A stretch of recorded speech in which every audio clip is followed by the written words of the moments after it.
Carolyn and Sean Savage got married in 1993 and had their first child a year later. But after that, Carolyn had more difficulty getting pregnant. It simply wouldn't happen naturally. Still, the couple had a second child soon after with the help of fertility treatments. When Carolyn and Sean tried test tube fertilization in 2007, it had been 10 years since their last child was born. 9 months later, daughter Mary Kate was born. In February 2009, Carolyn had embryos implanted in an attempt to have child number 4. Surprisingly, she and Sean received the news that the IVF treatment was successful. But soon the couple's lives would be turned upside down. Just a few days into the pregnancy came some shocking news. Their doctor called and admitted that the couple's embryos had been mistakenly mixed up. Carolyn Savage was overjoyed to be a mom again, but the baby in her stomach wasn't hers. Carolyn had another woman's embryo implanted into her womb.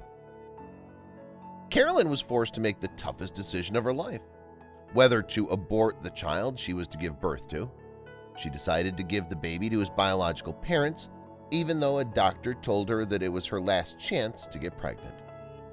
We moved from a position of shock to a realization that this was actually going to happen. It's just been difficult. But we feel we made the right decisions on how to handle it, Carolyn explained. Sean and Carolyn decided to contact the biological parents, Shannon and Paul Morrell, who lived in Detroit. Carolyn gave birth to a baby boy named Logan via cesarean section 4 weeks early. She only had a half hour with him before she gave him to his biological parents. "He's their son, but he'll always be my baby," Carolyn says.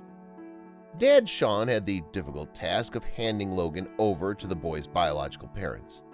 They were waiting in the room next to the delivery room. After this overwhelming experience, Carolyn thought she'd seen everything. But soon, happiness would return to the couple. In 2001, Carolyn and Sean announced they were expecting twins via a surrogate mother.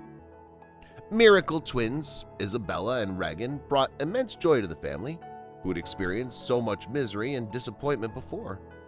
The twins have closed some of the grief we were still experiencing over what happened with Logan. They're certainly not replacement babies, but they've been the best thing for all of us, Carolyn told the Daily Mail.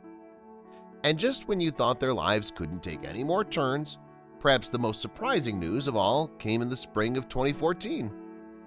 Carolyn couldn't believe her eyes when she looked at the pregnancy test, which she took at home in the bathroom. Could it really be true? As my befuddled brain studied the test, I thought I must be wrong. I'm infertile.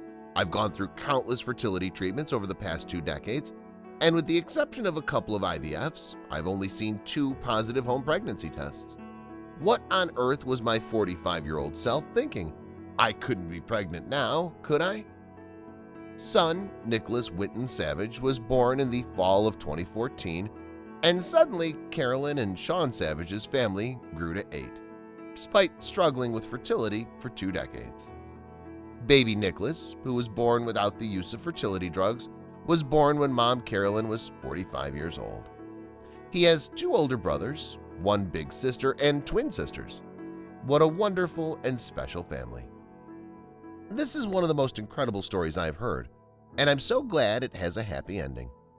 Feel free to share this family story if you also want to wish the Savages good luck in the future.